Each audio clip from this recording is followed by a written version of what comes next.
Ay, qué bueno, qué bueno. Lucas 4 dice así, versículo del 31 al 37. Descendió Jesús a Capernaum, ciudad de Galilea, y les enseñaba en los días de reposo. Y se admiraban de su doctrina, porque su palabra era con autoridad. ¿Con qué? Estaba en la sinagoga un hombre que tenía un espíritu de demonio inmundo, el cual exclamó a gran voz, diciendo: déjanos, ¿qué tienes con nosotros, Jesús Nazareno? ¿Has venido para destruirnos? Yo te conozco quién eres, el Santo de Dios. Y Jesús le reprendió, diciendo: cállate y sal de él. Entonces el demonio, derribándole en medio de ellos, salió de él y no le hizo daño alguno. Y estaban todos maravillados y hablaban unos a otros diciendo: ¿qué palabra es esta que con autoridad, ¿con qué? Y poder manda a los espíritus inmundos y salen? Y su fama se difundía por todos los lugares de los contornos. Ahora en Mateo 28, hermano, hay un hermoso pasaje, un versículo más bien, que Jesús habló a sus discípulos. Mateo capítulo 28, versículo 18, dice así: y Jesús se acercó y les habló diciendo: toda potestad me es dada en el cielo y en la tierra. Por tanto, id y haced discípulos a todas las naciones, bautizándolos en el nombre del Padre y del Hijo y del Espíritu Santo, enseñándoles que guarden todas las cosas que os he mandado. Y aquí yo estoy con vosotros todos los días hasta el fin del mundo. Amén. Amén. Yo quiero hablarles hoy, hermano, acerca de misiones, del día de misiones. Pero quiero que por un momento, hermanos, podamos entender algunos detalles importantes que implican el ser cristiano. El ser cristiano implica muchos detalles importantes para la vida. Ser cristiano no es que tenga una religión y voy a esta iglesia. Ser cristiano no es que, bueno, de vez en cuando leo la Biblia o de vez en cuando oro. No, porque yo me bauticé un día. Ser cristiano, hermano, es una relación con el Señor. Es tener conocimiento, sensatez de que nuestra vida es de Dios, le pertenece a Él, que Jesús está en mi corazón. Ponga su mano derecha en su corazón y diga: Jesús está en mi corazón. Él es el dueño de mi vida. Todo lo que soy, todo lo que tengo y todo lo que anhelo ser, le pertenece a Él. Soy de Cristo. Eso, hermano, en línea general, esa expresión de lo que estamos haciendo es el verdadero cristianismo. Jesús en mí. Jesús en mí. Si Jesús no está en mí, entonces el cristianismo que estoy viviendo tiene rarezas. Porque solamente tengo pensamientos, ideas, historias, leyendas, cuentos, o tal vez repeticiones como un loro de lo que un día me contaron, me enseñaron o me dijeron. Y esa no es la esencia del cristianismo. La esencia del cristianismo es una vivencia personal. Es una vivencia, es un nacer de nuevo. Es una nueva naturaleza dentro de nosotros. Y vale la pena que podamos comprender, hermano, que el cristianismo es una vivencia.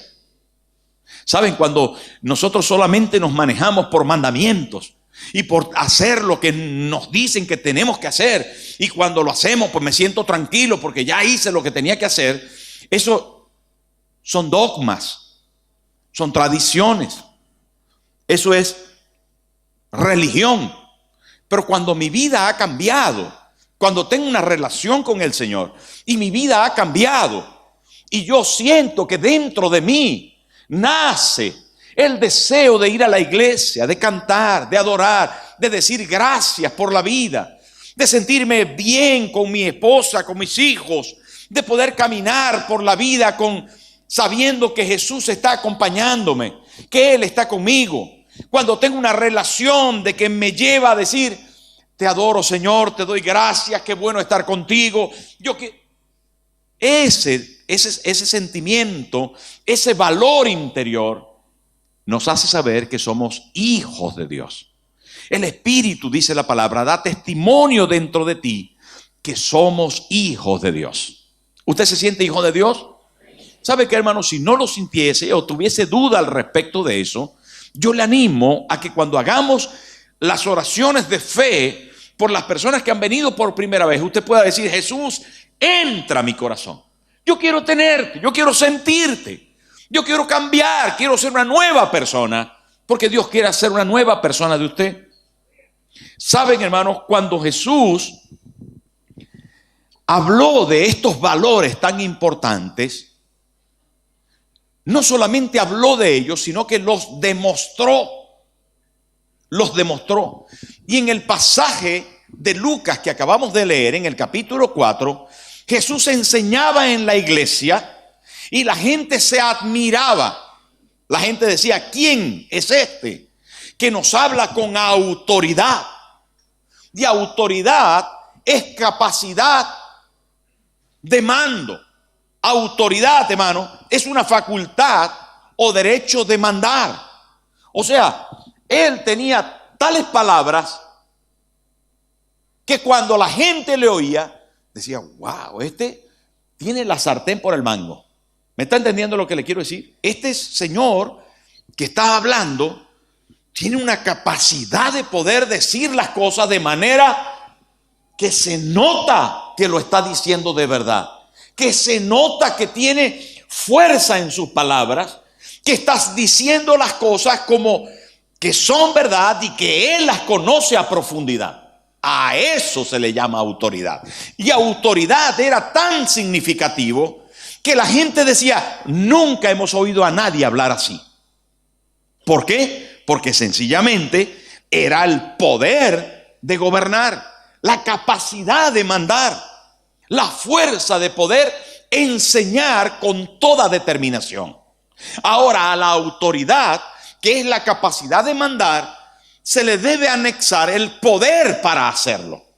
Y poder es fuerza de cambio. Poder es capacidad de cambiar. Autoridad es capacidad de gobernar, pero se gobierna con fuerza.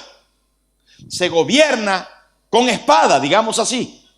Mire, el policía tiene autoridad porque está vestido de policía, tiene la placa, pero tiene algo que se llama poder. ¿Y sabe dónde lo lleva? Ahí en el cinturón, la pistola. Ese es el poder. Porque usted se porta mal, pues el hombre saca la pistola. No se porta mal, usted se somete a la autoridad, entonces no usa el poder.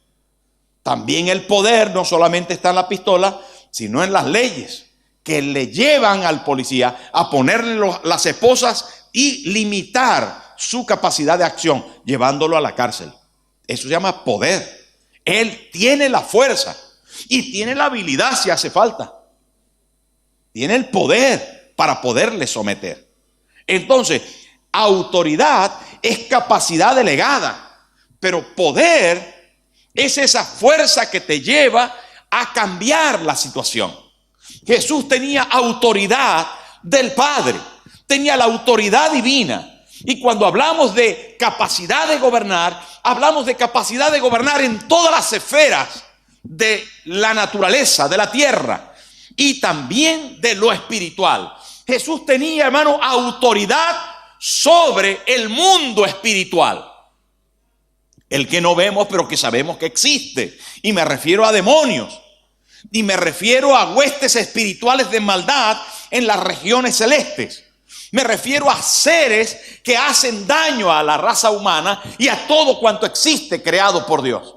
Me estoy refiriendo, hermano, a que Jesús tenía autoridad para doblegar las fuerzas del mal, para decirle a los endemoniados: sal de él, espíritu inmundo, como lo hizo en este caso, y el espíritu se fue de él. Pero Jesús también tenía autoridad sobre la naturaleza. Le dijo al viento: cállate, y él se calmó. Hermano, Jesús tenía autoridad sobre la naturaleza cuando le dijo a las olas, al mar: endurécete que voy a caminar por encima de ti. y caminó por encima de las aguas, hermano. ¿Saben qué? Le dijo al pez, pez, haz el favor, recógeme monedas y tráele una a Pedro para que cuando se acerque y tire el anzuelo, tú piques el anzuelo y esté la moneda en tu boca, por decirlo de alguna manera. ¿Saben? Jesús tenía autoridad sobre la naturaleza. Le dijo a la higuera, sécate, y se secó hasta la raíz. Jesús tenía autoridad sobre los elementos naturales y le dijo al agua, conviértete en vino, y el agua se convirtió en vino. ¿Está usted de acuerdo conmigo? Solamente quien tiene autoridad es capaz de gobernar y gobierna con poder para cambiar y transformar, porque Jesús no solo tenía autoridad, sino poder.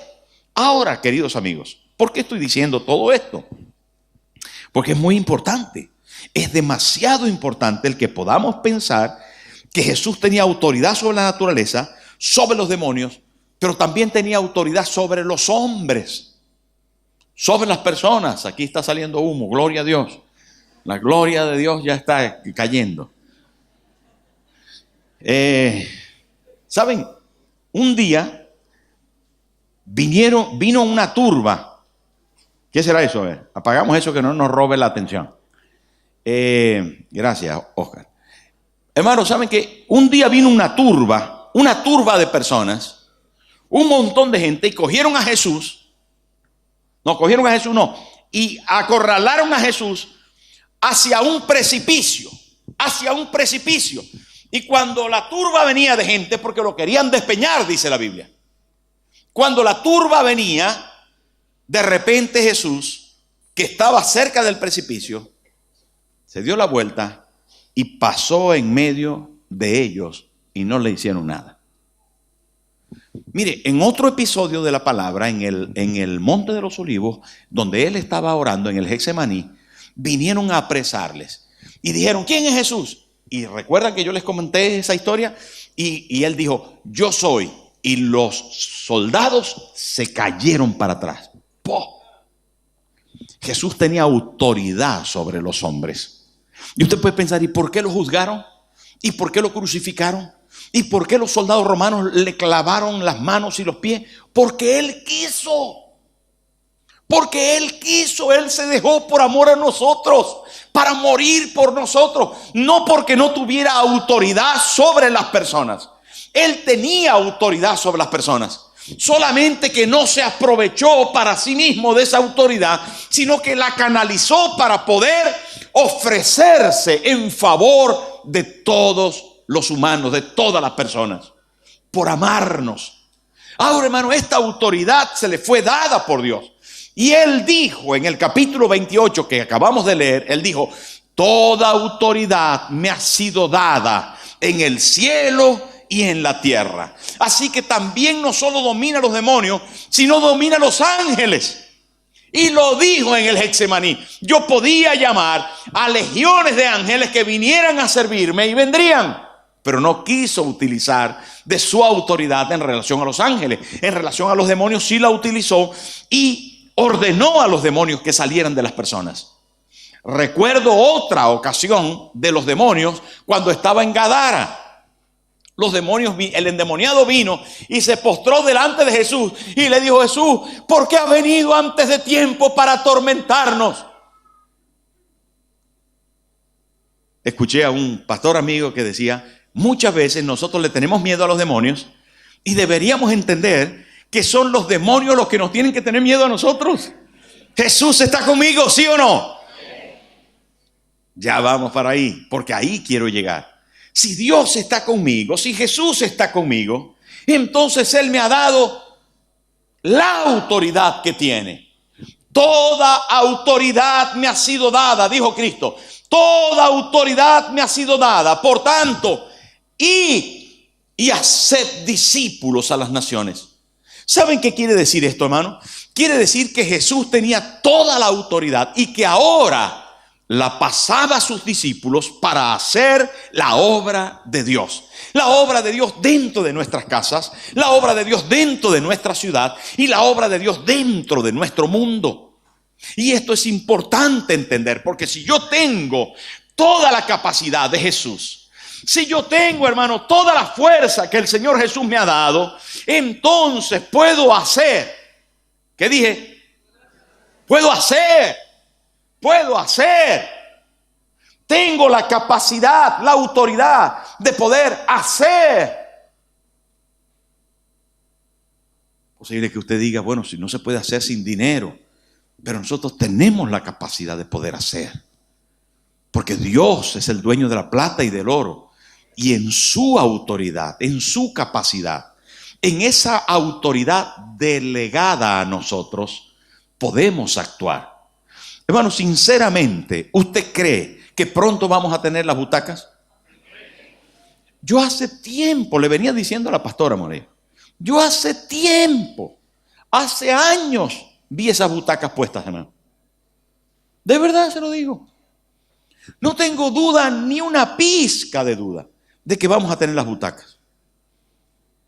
Solamente que quiero contar con usted y me veo en la necesidad, en la obligación, en el deber santo de compartir con usted.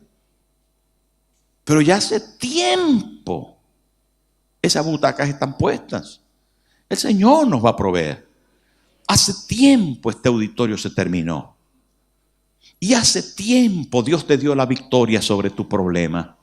Hace tiempo Dios te devolvió la familia. Hace tiempo el Señor te sanó. En la cruz del Calvario llevó tu enfermedad.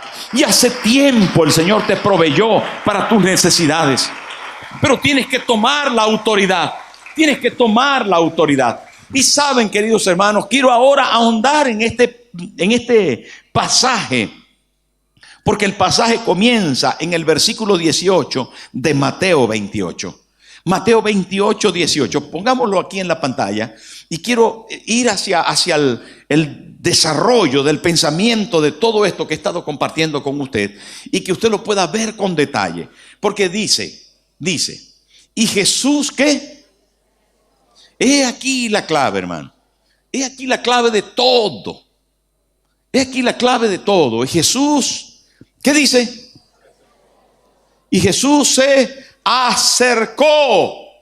Cuando Jesús vino, hermano, cuando Jesús vino y fue sacrificado por nosotros, Él nos dio todas las cosas. La Biblia dice, el que entregó, el que no escatimó, o sea, el que no retuvo a su propio Hijo, sino que lo entregó por nosotros, dice, ¿cómo no nos dará también con Él todas las cosas? Si Cristo se acercó, si Cristo vino, hermano, usted tiene que saber que está en su corazón y con Él todo lo puedo en Cristo que me fortalece, todo lo puedo en Cristo que lo compró. Si nosotros pedimos, recibiremos, dice la Biblia. Si nosotros creemos que Él lo hizo por nosotros, lo vamos a obtener. El asunto es que lo creamos. ¿Qué quieres? El apóstol se atreve a decir, hermano, que no tenemos porque no pedimos. Dígale al que tiene al lado, ¿sabes por qué no tienes? Porque no pides.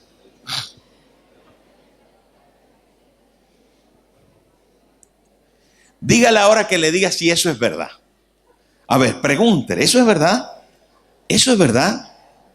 ¿Te falta pedir más? Dígale, pregúntale, por favor. ¿Te falta pedir más? Ahora levante la mano si le han dicho, sí es verdad, me falta pedir más. A ver, levante la mano si le han dicho, me falta pedir más. ¿Se dan cuenta, hermano? Mire, nos falta pedir más. Nos falta pedir más. Pero ¿sabe por qué no pedimos más? ¿Sabes por qué? Porque no reconocemos que Jesús tiene toda la capacidad para podernos dar. Porque si nosotros entendiéramos claramente que en Él está toda la capacidad para podernos dar, pidiéramos más. Pidiéramos más. Ahora el asunto está de que la gente que estaba ahí en el pasaje de Lucas se enteró de que en Él estaba toda la autoridad cuando doblegó a los demonios. Y no estoy hablando de dinero, ni el pago del piso, ni estoy hablando, hermano, de las deudas, ni cosas más materiales. Estoy hablando de problemas espirituales que no se pagan con dinero, de cosas más serias. De un hombre que estaba ahí sentado en la iglesia y que estaba callado hasta que Jesús entró, hasta que la autoridad entró. Y cuando la autoridad entró, comenzó a dar gritos y a alborotarse. Porque hay cosas que están calladas hasta que la autoridad entra. Y cuando Jesús entró, comenzó a dar voces. ¿Y saben qué decía el demonio? ¿Saben qué decía? Decía, este es el santo de Dios. Porque la santidad pesa. La santidad tiene autoridad. Su santidad, la suya, hermano. Porque si usted reconoce que Jesús está cerca de usted, las cosas van a comenzar a cambiar. Le pregunto, ¿tiene a Jesús cerca? ¿Y saben qué? No solamente Jesús se acercó y les dijo a los discípulos, vayan y hagan discípulos a las naciones. Ustedes van a ser usados para cambiar a la gente. Ustedes van a ser usados para transformar a las personas. Los demonios tienen que huir de ustedes. Tienen que huir de sus familiares. Tienen que huir de sus ciudades. Donde ustedes lleguen, la gente se va a alborotar y va a ser liberada. Porque en ustedes hay la capacidad de poder cambiar al mundo. La pastora decía que Dios nos dio el poder para bendecir a las naciones de la tierra. Hermano, y es tiempo que como iglesia nosotros podamos adoptar esa autoridad y podamos comenzar a caminar con firmeza en nuestro trabajo, en nuestra ciudad, y comencemos a creernos que somos hijos de Dios, que Él nos dio esa capacidad y que nos dio la capacidad de que la gente que está a nuestro alrededor pueda cambiar, no solo nosotros, sino la gente que está a nuestro alrededor. Yo quiero preguntar, hermano, cuando Jesús le dijo esto a los discípulos, ¿usted cree que los discípulos eran perfectos? Cuando Jesús le dijo a los discípulos, todo poder me ha sido dado, por tanto vayan y hagan discípulos a las naciones, ¿usted cree que los discípulos eran perfectos? Dígamelo. ¿Eran perfectos los discípulos? ¿Usted es perfecto? ¿Tiene la autoridad de Jesús? ¿Puede hacer que la gente cambie en Jesús? Entonces tenemos que comenzar a creerlo, porque es exacta y estrictamente lo que hoy le quiero comunicar. Hermano, nosotros tenemos la autoridad del Señor aún siendo imperfectos, pero tenemos que poner en marcha nuestra autoridad para que podamos ver cambios en las personas que lleguen a ser discípulos de Jesús como nosotros lo somos. Seguimos a Jesús. No solamente, hermano, permitimos que Él se acerque, sino que también nos hable. Y nos hable como discípulos. Nos hable enseñándonos. Nos hable formándonos. Nos hable, hermano, haciendo que nuestra vida puedan seguir los patrones que Él nos ha enseñado, que nos ha transmitido. La realidad de la vida cristiana es esto. Jesús se acerca a mí y yo le escucho y le sigo. Soy su discípulo. ¿Cómo puedo ser su discípulo? Cuando le escucho a través de la palabra, cuando vengo a la escuela de líderes, cuando vengo a caminando juntos, cuando vengo a los primeros pasos, cuando estoy en la iglesia aprendiendo, abriendo mi corazón a lo que Él puede hacer. Y una vez que yo estoy abriendo mi corazón y esa palabra y esas verdades están almacenadas en mi vida, entonces yo las puedo transmitir. Yo le puedo decir a la gente, ¿sabes quién era Jesús? ¿Sabes lo que hizo por mí en la cruz?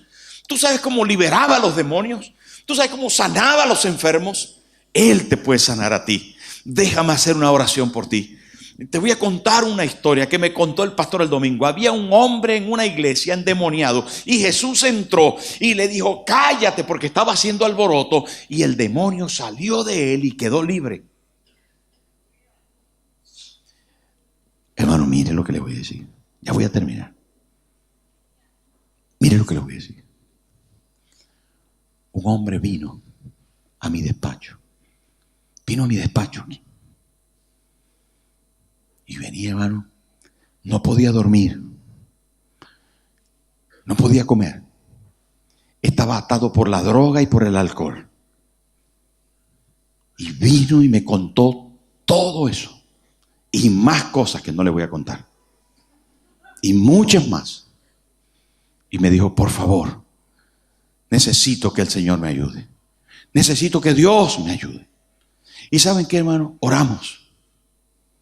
Oramos. Y comenzó a hacer unos gestos raros.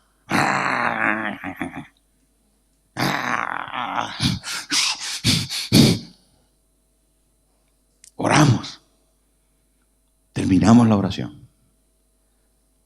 Desde hace ya por lo menos 2 años no falla de venir a la iglesia y su vida ha cambiado y sigue cambiando. Dejó el licor, dejó las drogas, ya no tuvo que volver a eso. Dios le ha cambiado y se congrega aquí con nosotros. Hermano, Dios nos ha dado poder y autoridad y libertad para poder vivir la vida cristiana conforme a la palabra de Dios. Él, hermano, Él nos dio capacidad de ver transformaciones. Acabamos de ver un testimonio de salud y cada domingo vemos testimonios de cambio, de sanidad interior, de liberación. Y nosotros tenemos ese poder porque se nos ha confiado. Pero tenemos ahora nosotros, hermanos, que convertirnos en bendición para otros. Misiones, hermanos, es que nosotros bendecimos a otros. Nosotros como iglesia bendecimos a otros. Les hablamos del Señor, compartimos con otros acerca de Cristo, oramos por ellos, les decimos que hay salud en Jesús. Hermano, aquel hombre de la Biblia quedó liberado.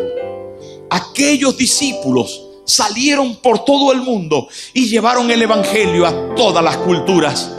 Algunos murieron haciéndolo. Pero usted cree, hermano, que fue una falla que murieran. No, fue la victoria más importante para cada lugar, que los cristianos, los discípulos, pudieran entregar sus vidas haciendo lo que debían. Estoy convencido que hoy están en la patria celestial, escuchando aquello que Dios dice: bien, buen siervo y fiel, sobre poco has sido fiel, sobre mucho te pondré, entra al gozo de tu Señor. Hermanos, vamos a hacer misiones y vamos a hacer hasta el último rincón de la tierra. Hay lugares donde nos necesitan, pero nos necesitan en nuestro barrio, nos necesitan, hermano, en la ciudad de al lado, nos necesitan en el país de al lado y en algunos países remotos. Darío y Becky hicieron un vídeo con el que quiero terminar, porque nuestro mundo nos necesita.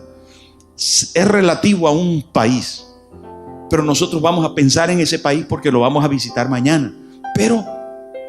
Y vamos juntos, hermanos. Cada vez que usted envía a sus pastores, usted y nosotros vamos juntos.